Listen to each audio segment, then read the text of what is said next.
સ્વાગત છે વિદ્યાર્થી મિત્રો.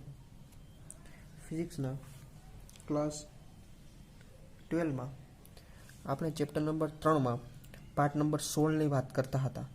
તો પાર્ટ નંબર 16માં આજે આપણે જોઈશું કે આપણે કોષોનું જે શ્રેણી જોડાણ છે આપણે જોઈ લીધું, અને હવે આપણે કોષોનું વિદ્યુત કોષોનું સમાંતર જોડાણ જોઈશું. તો વિદ્યુત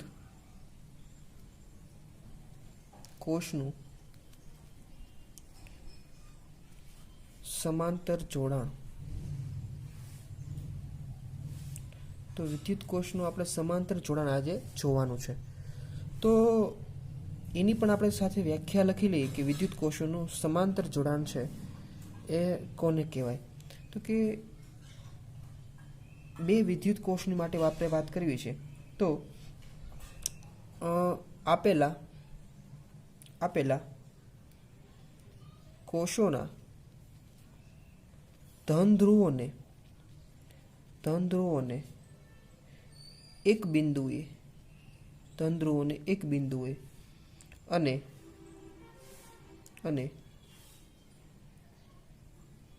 ઋણ ધ્રુવોને, ધન ધ્રુવોને એક બિંદુને અને ઋણ ધ્રુવોને બીજા બિંદુએ જોડવામાં આવે તો આવા જોડાણને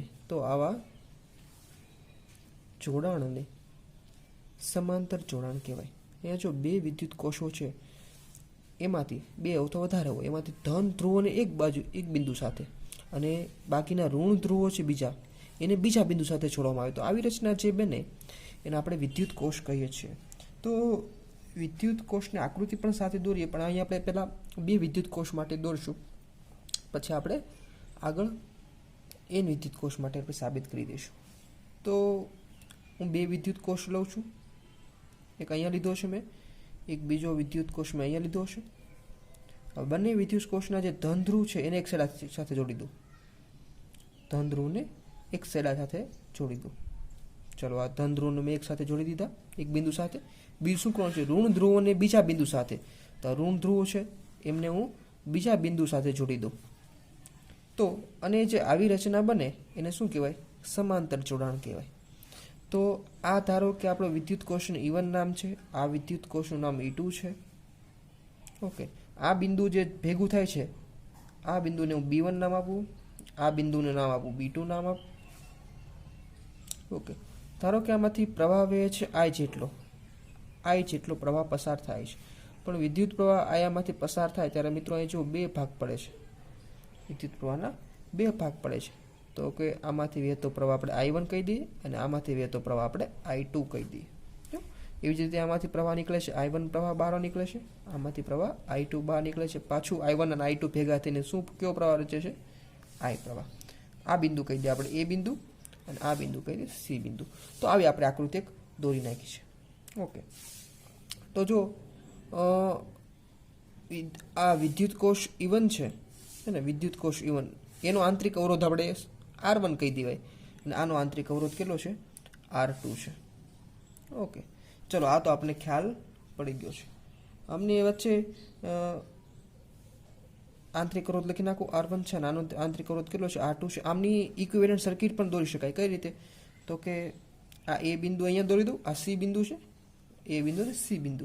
તો બંને સમાંતર જોડાણ છે, એમનું સમતુલ્ય જોડાણ છે, આ રીતે દર્શાવી શકાય. બેની જગ્યાએ આપણે એક E ઇક્વિવેલન્ટ મતલબ સમતુલ્ય EMF અને એનો આંતરિક અવરોધ E ઇક્વિવેલન્ટ સમતુલ્ય આંતરિક અવરોધ. તો આપણે આગળ તરફ જઈએ. હવે આમાંથી આપણને ખ્યાલ પડે છે કે વિદ્યુત પ્રવાહ I છે ના બે ભાગલા પડે છે, I1 અને I2.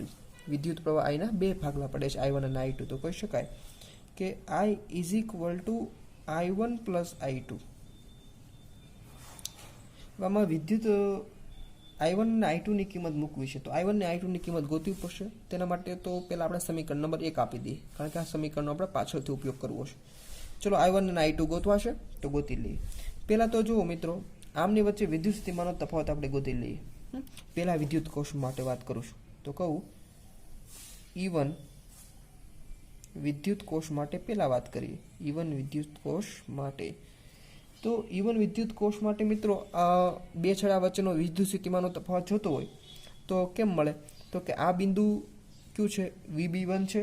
આ બિંદુ કયું છે? VB2 છે. તો લખી નખાય VB1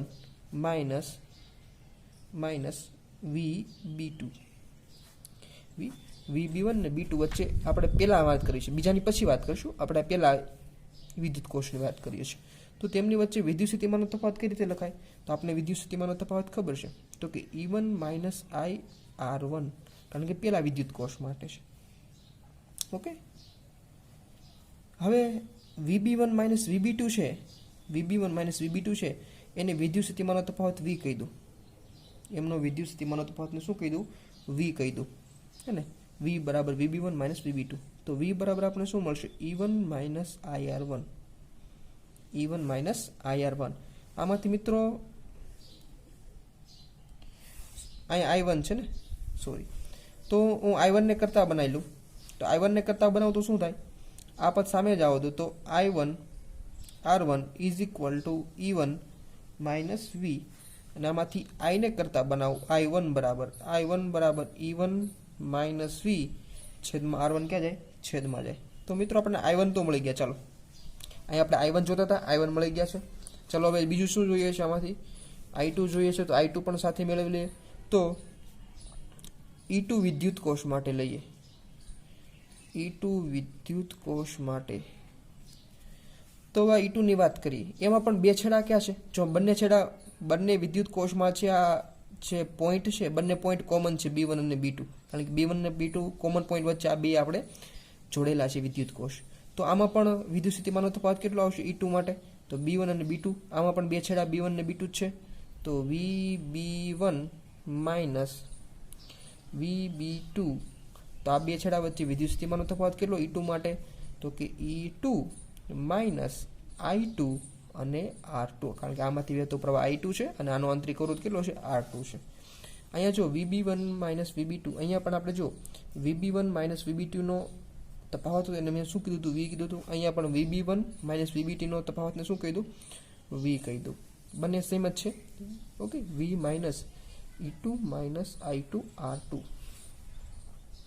ઓકે, આમાંથી હવે આપણે I2 ને કરતા બનાવવા છે, તો I2 R2 ને કરતા બનાવવું is equal to E2 minus V, અને I2 ને કરતા બનાવીએ તો I2 is equal to E2 minus V છેદમાં R2. તો I1 અને I2 ની કિંમત આપણને મળી ગઈ છે. ઓકે, આ બંને કિંમતો છે I1 અને I2 ની, આપણે શેમાં મૂકવાની છે? તો કે સમીકરણ નંબર 1 માં મૂકી દઈએ. ચાલો, સમીકરણ નંબર 1 માં કિંમત મૂકી. તો સમીકરણ નંબર 1 શું છે? તો કે I is equal to I1 plus I2, સમીકરણ નંબર આપણું 1 છે. ચલો, I1 ની કિંમત મૂકી. I1 ની કિંમત કેટલી છે? તો કે E1 માઇનસ V છેદમાં R1 પ્લસ કરીને I2 ની કિંમત કેટલી છે? તો કે E2 માઇનસ V છેદમાં R2. ઓકે, હવે આમાંથી આપણે છૂટા પાડીએ પદ. ઓકે, પદ છૂટા પાડીએ. ચાલો, અહીંયા આપણે આ સ્ટેપ છે, એના પછી આગળ આપણે લખીએ તો કે આ બાજુ આપણી પાસે I છે, તો I ઇઝ ઇક્વલ ટુ અહીંયા E1 ના છેદમાં R1 લખાય, તો કે E1 ના છેદમાં R1 માઇનસ અહીંયા V ના છેદમાં R1 લખાય, તો કે હા V ના છેદમાં R1 લખાય, પ્લસ E2 ના છેદમાં R2 લખાય આ રીતે, માઇનસ V ના છેદમાં R2 લખાય, તો માઇનસ V ના છેદમાં R2. ઓકે, તો આ સમીકરણનું આપણે પદ અહીંયા ગોઠવી દીધું છે. હવે એમાંથી E1 અને E2 વાળા પદ છે ને સાથે લખીએ અને V વાળા પદ સાથે લખીએ. ચલો, આમાંથી E1 ના છેદમાં R1 પ્લસ E2 ના છેદમાં R2, આ બંને પદ આપણે ભેગા લખ્યા છે. અને આ બંને પદ છે એમાંથી જો એક માઇનસ કોમન છે અને બીજું V બંનેમાં કોમન છે, તો V બારા કાઢીએ તો વધે અંદર 1 ના છેદમાં R1 પ્લસ 1 ના છેદમાં R2. I બરાબર આપણને આવું પદ મળે છે. હવે આપણે જ્યાં માઇનસ V1 વાળું પદ છે એને ઓલ બાજુ લઈ જઈએ તો એ ધન થઈ જાય, તો V કાઉન્સમાં 1 ના છેદમાં R1 પ્લસ 1 ના છેદમાં R2. ઓકે, બરાબર આઈને હું સામે જવા દઉં તો આ બાજુ શું હતું E1 છેદમાં R1 પ્લસ E2 છેદમાં R2. આઈ છે ધન હતો, સામે જાય તો માઇનસ આઈ થઈ જાય. ઓકે, હવે મારે વી વોલ્ટેજ છે એને કરતા બનાવવા છે, તો વીને કરતા બનાવું તો શું થાય, તો કે વી ઇઝ ઇક્વલ ટુ આ પદ છે એ ગુણાકારમાં છે, સામે જાય તો ક્યાં જાય, ભાંગાકારમાં જાય. ચલો ભાંગાકારમાં જવા દઈએ તો E1 છેદમાં R1, E1 છેદમાં R1 પ્લસ E2 છેદમાં R2. ઓકે, માઇનસ આઈ અને ભાંગાકારમાં મિત્રો આખું આ પદ જાય. આ પદ છે નું લસા લઈએ આપણે, R2 સામે ગુણાય, R2 સામે ગુણાય તો અહીંયા R2 સામે ગુણાય R2 પ્લસ R1 છેદમાં, તો લખું R1 પ્લસ R2 છેદમાં R1 ઇન્ટુ R2. ઓકે, આ પદનો મેં લસા લીધો છે. R2 અહીંયા ગુણાય, R1 અહીંયા ગુણાય તો R1 પ્લસ R2 છેદમાં બેનો ગુણાકાર R1 ઇન્ટુ R2. આ પદ ક્યાં જાય, ભાંગાકારમાં જાય. ચાલો હવે આપણે ગોઠવીએ તો V ઇઝ ઇક્વલ ટુ હવે આમનો પણ લસા લઈએ, R2 સામે જાય તો E1 into R2 plus R1 સામે ગુણાય તો E2 ઇન્ટુ R1 છેદમાં બેનો ગુણાકાર R1 ઇન્ટુ R2. આ પદ છે આના ભાંગાકારમાં આવે તો R1 R2 ક્યાં જાય, છેદનો છેદ ઉપર જાય તો ગુણાકારમાં R1 ઇન્ટુ R2 છેદમાં આવશે R1 પ્લસ R2. ઓકે, આવી રીતે માઇનસ આઈના છેદમાં, આઈ છે ને છેદમાં છે ને આ પદ આખું, તો R1 ઇન્ટુ R2 ભાંગાકારમાં છે, છેદનો છેદ ક્યાં જાય, ઉપર જાય અંશમાં, તો આઈ ગુણાકારમાં R1 ઇન્ટુ R2 છેદમાં R1 પ્લસ R2. તો આવું સમીકરણ મેળવ્યું છે. જો અહીંયા R1 R2 કેન્સલ થઈ ગયા તો V બરાબર આપણી પાસે શું વધ્યું, તો કે E1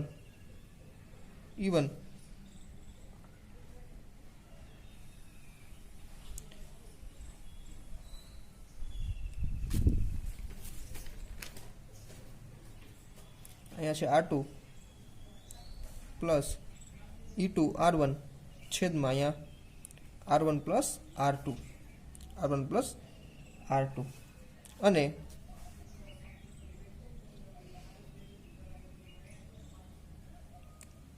ગુણાકારમાં છે અહીંયા માઇનસ આઈ R1 R2 છેદમાં R1 પ્લસ R2. ઓકે, હવે જો અહીંયા આપણે B1 અને B2 વચ્ચે બે કોષ જોડેલા હતા, બે કોષની જગ્યાએ આપણે એક કોષ મૂકેલો હતો સંયુક્ત, હે ને, તો V બરાબર આપણે આવું શક લખી શકીએ. V બરાબર સૂત્ર આપણને ખ્યાલ છે. ઓકે, જો અહીંયા આપણે B1 અને B2 વચ્ચે એટલે A અને C બિંદુ વચ્ચે બે હતા, એની જગ્યાએ આપણે શું મૂકી દઈએ, એક જ કોષ મૂકી દઈએ. મેં આકૃતિ પણ દોરી લીધી અને આપણે શું કીધું હતું, E ઇક્વિવેલન્ટ પરિણામી EMF અને એની વચ્ચે આંતરિક અવરોધને R ઇક્વિવેલન્ટ કહી દઉં. A અને C બિંદુ વચ્ચે બે હતા સમાંતર જોડાણમાં, એની જગ્યાએ આપણે શું મૂકેલો છે, એક જ મૂકેલો છે. તો આનું આપણે વોલ્ટેજ કેમ લખાય, તો આનું વોલ્ટેજ વિદ્યુત સ્થિતિમાનનો તફાવત કેટલો લખાય, તો કે V is equal to E equivalent minus આમાંથી પસાર થતો પ્રવાહ કેટલો લઈએ આપણે, I, કારણ કે I વિદ્યુત પ્રવાહ પસાર થાય છે ને, પછી આમાં વચ્ચે આપણે બે જોડેલા હતા એટલે એમાંથી ભાગલા પડે I1 અને I2, તો માઇનસ IR ઇક્વિવેલન્ટ. હવે મિત્રો આ સમીકરણ બંનેને સરખાવીએ, આ સમીકરણ અને આ સમીકરણ નંબર સ્ટાર કહી દઉં, આ સમીકરણ નંબર કહી દઉં ડબલ સ્ટાર.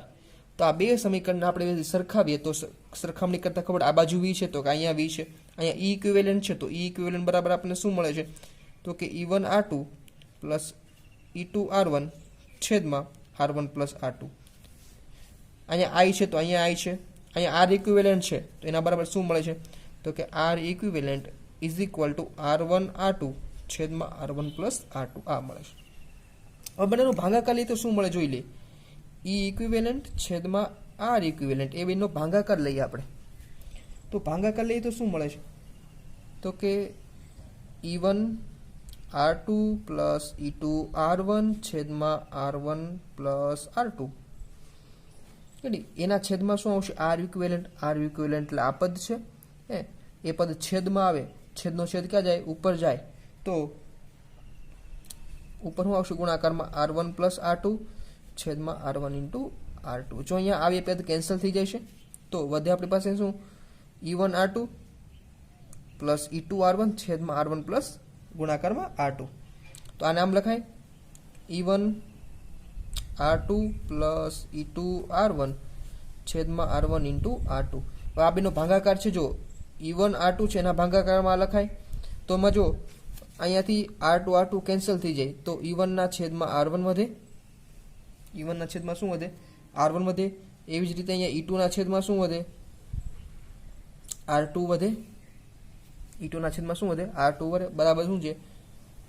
E ઇક્વિવેલન્ટ છેદમાં R ઇક્વિવેલન્ટ.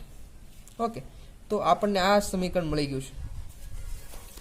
ઓકે, હવે જો ખાસ ધ્યાન રાખજો કે આમાંથી મારે ખાલી આ 1/r ઇક્વિવેલન્ટ જોતું હોય તો કેટલું મળે? તો કે 1/r ઇક્વિવેલન્ટ જોતું હોય તો કેટલું મળે? તો 1/r1 પ્લસ 1/r2. આ સમીકરણ મળે આપણને. ઓકે, આવી રીતે n જોડાણ હોય, આપણે આ બે જની વાત કરી છે. આવી રીતે n વિદ્યુત કોષનું સમતુલ્ય EMF આપણે જોતું હોય તો કેટલું મળે? તો કે પ્લસ કરીને n માટે ગણતરી કરવી તો પ્લસ કરીને ક્યાં સુધી આવે? n સુધી. હવે જો આપણે આગળ n માટે વાત કરીએ, n વિદ્યુત કોષોનું સમાંતર જોડાણ હોય તો શું થાય? તો n વિદ્યુત કોષોના સમાંતર જોડાણ માટે n વિદ્યુત કોષોનું સમાંતર જોડાણ હોય ત્યારે શું હોય? તો કે આ સમતુલ્ય EMF કેટલું મળે?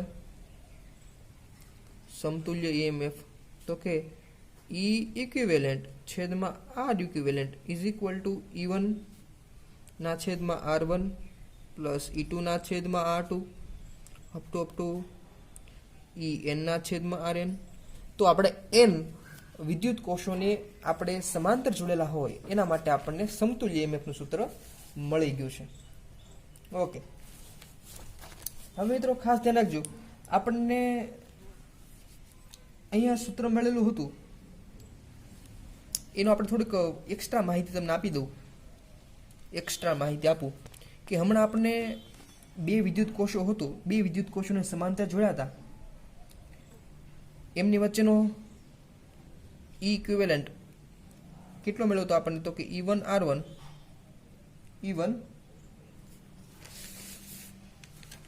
કેટલો મળ્યો હતો?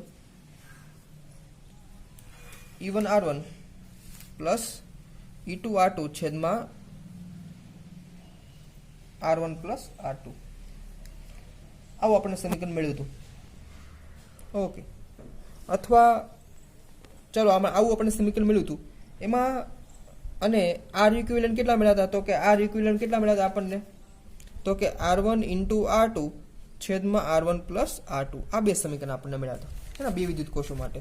હવે જો ધારો કે બે વિદ્યુત કોષો છે એનો EMF સરખો હોય, મતલબ E1 is equal to E2 બરાબર E હોય, અને એમનો આંતરિક અવરોધ પણ સરખો હોય, R2 બરાબર R1 બરાબર R. તો આપણે કિંમત મૂકી દઈએ તો E ઇક્વિવેલન્ટ કેટલો મળે આપણને? તો E ઇક્વિવેલન્ટ કેટલો મળે? તો કે અહીંયા આની જગ્યાએ E મૂકી દઈએ, આની જગ્યાએ E મૂકી દઈએ. તો બે વખત થઈ ગયું તો 2ER છેદમાં R1 પ્લસ R2 એટલે આની જગ્યાએ R મૂકવાના, આની જગ્યાએ R મૂકવાના. તો કેટલા થઈ જાય? 2R થઈ જાય. તો બે કેન્સલ, RR કેન્સલ. તો E ઇક્વિવેલન્ટ બરાબર કેટલા મળે આપણને? E મળે. ઓકે, E ઇક્વિવેલન્ટ બરાબર કેટલા મળે? E મળે. અને E કોનું EMF છે હમણાં વાત કરી હતી કે E1 બરાબર E છે અને E2 બરાબર E છે.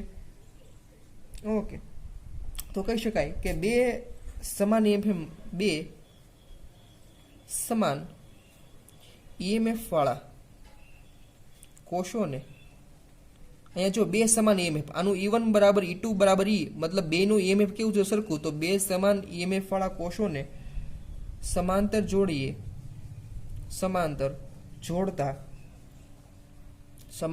જોડતા સમતુલ્ય EMF કેટલું હોય? તો કે કોઈ પણ એકના EMF જેટલું હોય, સમતુલ્ય EMF એક કોષના EMF જેટલું હોય. આવી રીતે જો અહીંયા આપણે R ઇક્વિવેલન્ટ જોઈએ, એમાં R1 ને R2 મૂકી દઈએ તો જો R1 બરાબર R મૂકી, આની બરાબર R મૂકીએ તો અહીંયા ઉપર R² થઈ ગયા છેદમાં 2R થઈ ગયા. તો એક R ઉડી જાય, એક R કેવા થઈ જાય? કેન્સલ થઈ જાય. તો આપણને જવાબમાં શું મળે? તો કે જવાબમાં મળે આપણને એક R કેન્સલ થઈ જાય. જો R ના છેદમાં ટુ, આરના છેદમાં 2 મળે. ઓકે, તો જો આપણે બે વિદ્યુત કોષો જોડેલા હતા તો આંતરિક અવરોધ શું થઈ ગયું? R/2 થઈ ગયું. ધારો કે હું એક વાત કરું છું, ધારો કે મેં આવું જોડાણ છે મારી પાસે, અહીંયા એક વિદ્યુત કોષ જોડેલો છે. ઓકે, એવી રીતે અહીંયા મારી પાસે બીજો વિદ્યુત કોષ જોડેલ છે, એવી રીતે મારી પાસે આ ત્રીજો છે. રેડી? આવી રીતે મારી પાસે કેટલા છે લાઈનમાં જોડેલા છે? 1 2 3 4 એવા કેટલા છે? આ ઈ છે, આ ઈ છે, આ ઈ છે. આવી રીતે મારી પાસે કેટલા જોડેલા છે? એમ સેલ, હે, એમ વિદ્યુત કોષ. એમ વિદ્યુત કોષને મેં કેટલા જોડેલા છે? સમાંતરમાં જોડેલા છે. એમ વિદ્યુત કોષને મેં સમાંતર જોડેલા છે. તો અહીંયા મેં અવરોધ જોડેલો છે, આર અવરોધ. ઓકે, હવે જો ખાસ ધ્યાન રાખજો કે હવે એમ વિદ્યુત કોષો મેં જોડેલા છે સમાંતરમાં, તો કુલ EMF કેટલું થાય? એમ વિદ્યુત કોષો જોડેલા છે તો કુલ EMF કેટલું થાય? તો 1 વખત 2 વખત 3 વખત 4 વખત એવા કેટલા વિદ્યુત કોષો છે? એમ વખત. તો એમ વખત E, એટલે કુલ આંતરિક અવરોધ કેટલો થાય? કુલ આંતરિક અવરોધ, તો કુલ અવરોધ જો બે વિદ્યુત કોષો જોડેલા હતા એના માટે આંતરિક અવરોધ સરખો, તો અહીંયા પણ આંતરિક અવરોધ બધાનો કેવો છે? સરખો છે. આમનો આંતરિક અવરોધ R છે, આમનો આંતરિક અવરોધ R છે, આમનો આંતરિક અવરોધ R છે.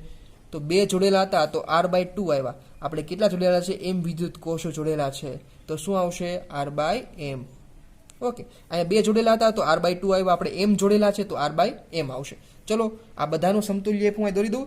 સમતુલ્ય આપણને કેટલો મળ્યો? કુલ EMF m × E, અને એનો આંતરિક અવરોધ કેટલો મળ્યો હતો? તો કે R/m. અહીંયા આપણો અવરોધ છે. ઓકે, આપણે આ સર્કિટ બનાવી દીધી છે. ચાલો આનો વિદ્યુત પ્રવાહ ગોતીએ. વિદ્યુત પ્રવાહનું સૂત્ર શું થાય? I = m × E છેદમાં અવરોધ કેટલો છે? આ R છે, પ્લસ આંતરિક અવરોધ કેટલો? R/m. હવે લસા લેવો હોય તો લસા પણ લઈ શકાય. લસા લઈએ તો શું મળે? આ m અહીંયા ગુણાય, આ mr પ્લસ શું થઈ જાય? r થઈ જાય, અને એક m. તો લસા પણ લઈ શકાય, અને આમ રાખવું તો આમ જ પણ રખાય. તો અહીંયા જો આપણે કહીએ, કન્ડિશન મૂકીએ, આના માટે કન્ડિશન મૂકીએ. પહેલી કન્ડિશન કે જો r છે ખૂબ જ નાનો હોય, આરના છેદમાં આંતરિક અવરોધ છે એના કરતાં આ r છે એ કેવો હોય? અવરોધ ખૂબ જ નાનો હોય, તો આપણે r ને શું કરીએ? અવગણી નાખીએ. તો I બરાબર શું વધે? m E/r/m થાય કે નહીં? એવી જ રીતે બીજી કન્ડિશન મૂકીએ કે જો r મોટો હોય તો એમને અવગણી નાખાય. તો I કેટલો મળે? E/r. તો મહત્તમ પ્રવાહની વાત કરી છે. મહત્તમ પ્રવાહ ક્યારે મળે ને? તો આપણી પાસે એક આ કન્ડિશન હતી. Okay, thank you very much.